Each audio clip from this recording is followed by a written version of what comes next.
one extra buyback cooldown from the side of Malaysia, the Shadow Fiend being the big one there. But as far as that fight breaking down, the two BKBs were popped at a very good time, so that Chessie's amazing blink freezing field to the high ground didn't actually like just completely destroy the fight. If they hadn't had those BKBs, obviously it would have, but in the end, it only just did a lot of damage to the supports, and then there was still some good right-click damage coming out from the SF. So they got some good kills out there. They kill off Chessie, who they, of course, were initiating on in the first place, and force him to buy back.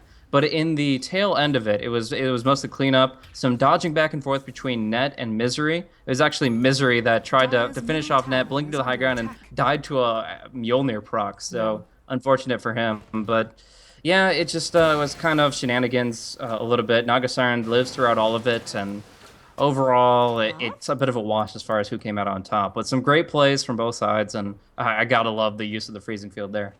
Yeah, it was perfect positioning. It really looked like, from my point of view, from my Laggy point of view, that that Alliance had just perfect positioning, good control over the fight, and then they still ended up losing 3. And what you mentioned, those 2 BKBs were just well timed. That could have changed the entire game around, I think, or at least the entire team fight around if they wouldn't be popped at that time. Misery might be in some trouble Actually, right Mushi in a bad spot here. Yeah, but we are gonna see a hookshot coming in. Loda with the ensnare, and that is gonna be Mushi's BKB already gone. That's a 4-second BKB. He's not gonna make it out alive. The rest of Team Malaysia stuck by the song. KYXY gonna be the first target that they wanna go for. They should be getting him as well.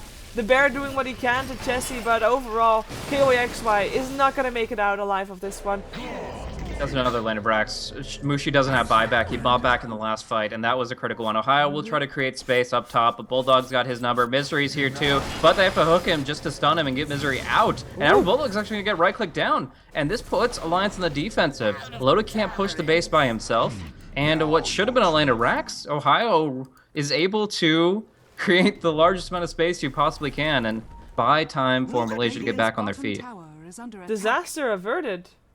And he's going back in. He can go in for Misery right now. He's considering it. Misery's in such an aggressive position here. He does have the Ghost Scepter, though. Does Ohio have the answer? He has a Force Staff in the trees right now. He's just going to farm out the creep wave and continue to force defensive play. Tier 2 will drop down bottom, but they aren't going to be able to break the base just yet. They want to force out a buyback.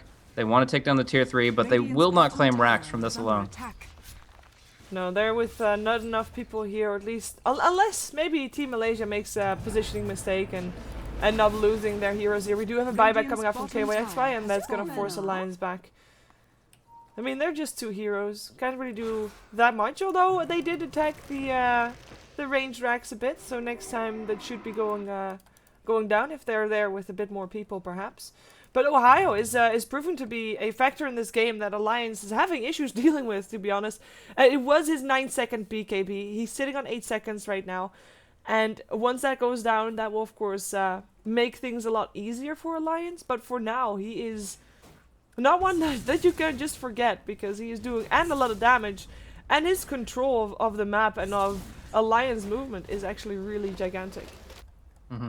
I don't know, though. Ake has a big channeled ultimate with his name right on it. With the bounces that can come through from the Agadim's Death Ward, there's so much potential. Right now, he doesn't have the Axe. He has the gold for it, but might choose a more conservative approach before the next fight. Ghost Scepter and Blink are tools that he doesn't have to protect his ultimate, to keep it safe from entangles or to get himself in the right position to use it. So it really comes down to Ake surprising Malaysia and just making sure that he can get the full duration channel off with all those potential bounces. Yeah, looks like Alliance was the first issue. They're actually rotating mid with 4, rotating top afterwards, I would assume, considering they already have the mid lane taken down. Naga has taken the tier 2 on top lane. That will be no contesting that one for Team Malaysia. And looks like they still want to try and go through mid and then rotate towards the bottom lane. Let's see if they catch the fight that they want to have. Loda on the front row has, of course, got that song. They're just moving through the base of Team Malaysia. Why not? Fortification comes out. Team Malaysia still not initiating this one. They really should soon, though, because they're going to lose their base if they don't do anything. Now they go in. But in comes the song. positioning for Alliance is going to be Radiant's key top here. tower is under And they're actually going to go for Ohio, who came in from behind. He turns on his BKB, though. He goes for Loda. The Sprout is there. Loda is stuck in this Oh, Sprout. wow. In now comes Aki with his Death Ward, but is it enough? It might be enough. Mushi taking quite a bit of damage. Not enough to actually kill him, though, as Misery goes down as well as Net. Still Alliance not really winning the fight as hard as they would hope to. Buybacks all around, all the supports, as Loda still gets the Lion for the second time in a row. Is that actually the same one, or is that just a delay? That's a delay, because I was gonna say he didn't die again. Yeah. So it ended up 2-for-1. They did get the range Rex, though. It looked kind of weird. Like, just walking up, nobody doing anything to them, getting the Rex, moving out. Yeah. Well, they're really afraid of what that can be possibly done with this combination of ultimates. The Songless Siren, the Freezing Field, the Death Ward. You have to kind of walk on eggshells around these different abilities and position yourself extremely carefully. But in the end, the hesitation cost them a Rax, might cost them another, as they're in just not a great position in general. Enchant is on cooldown. Extinct, dying to the illusions. Oh my gosh, drops down to 250 HP. First dodge the Death Ward, now very low to the illusions. Loda pops the song. Yeah, let's Radiant's see. top tower is under I don't know attack. where you were watching, but I haven't seen that one. I think we're still delayed on that one. Ohio coming in from behind again, sprouting off Loda again. Can they finally do something and take him down? Bulldog is going to be the target first. He walks back. Ohio forced out into safety, perhaps, but Jesse chasing him down. One more hit needed. If Jesse can get it, that is going to be Nature's Prophet down. 400-second Mushi stuck here as well. That's Dead. it. Team wipe. Alliance. They're doing it, and they're gonna get the GG out of Team Malaysia. And I don't know how Barracks has normal fallen. people cast Chinese Dota with this server. Dire's top barracks are under No, a lot of reconnects try to enable it. that but, actually works? Because I could have done that. I guess. sometimes I have to restart all of Steam, all of Dota, but generally speaking, it'll improve. But Okay. one really cool thing that happened at the tail end of that last fight there was the Death Ward Aghanim Scepter. The courier literally brought out the Aghanim Scepter and got it to Ake 1 second before he channeled the ultimate, and it bounced through to everyone. Cleaned up the Nature Prophet on the back end, and really just did so much work in that fight. It was kind of what Alliance were building towards the whole time. It wasn't the clutch thing that won them the game, but 55 minutes in, they earned all the farm that they acquired to this point, and you got to respect a lot about Loda's early farm and getting 6 slotted as fast as he did, and really what Misery was able to accomplish on the support CM as well. Yeah, solid game. A solid positioning. Naga never died. No problem. But yeah, it's a gamble that you take. You mentioned it earlier on already. You have got that ticking time bomb. If you're confident you can take it on, you can of course try and work around that. But in the end, it just proved to be something that they could not deal with. And then game over. Well, fortunately for Team Malaysia, it's a best of 3. So they're gonna get a second chance here. They're gonna see if they can force out a game 3 here. Alliance versus Team Malaysia. You're watching the WCA 2014. Unfortunately, though, not with the BTS team because their internet is out. So hereby, Blaze and myself come to you with kind of laggy ghetto cast, kind of. Yeah. So follow Blaze at BlazeCasting on Twitter. Follow myself at Cheever Gaming. We'll be right back with the second game, and stay tuned.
Hi there, welcome back. We are here once again with another game for the WCA. No surprise because we're in the middle of a series. I know, that's why you're here. Alliance versus Team Malaysia.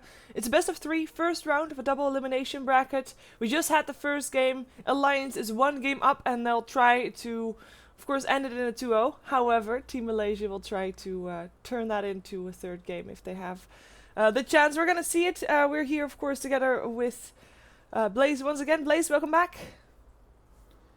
Good to be back. Looking forward to this game here. I will say that I'm a little torn because as much as I would love to see this match go the distance and see Titan, who I've cast oh so many times, triumph, if we do end this game soon enough, I think that we'll be jumping immediately into IG versus Vici. Okay. According to Invictus Gaming, at least they're delayed 45 minutes. I have no idea if they're planning to actually do a 10 seconds simulcast remaining. or if we're just going to jump into game 2 after. But for now, 5 we get this seconds matchup ahead of remaining. us, and it's going to be another one to look forward to. I mean, obviously, the other one was drowned out a little bit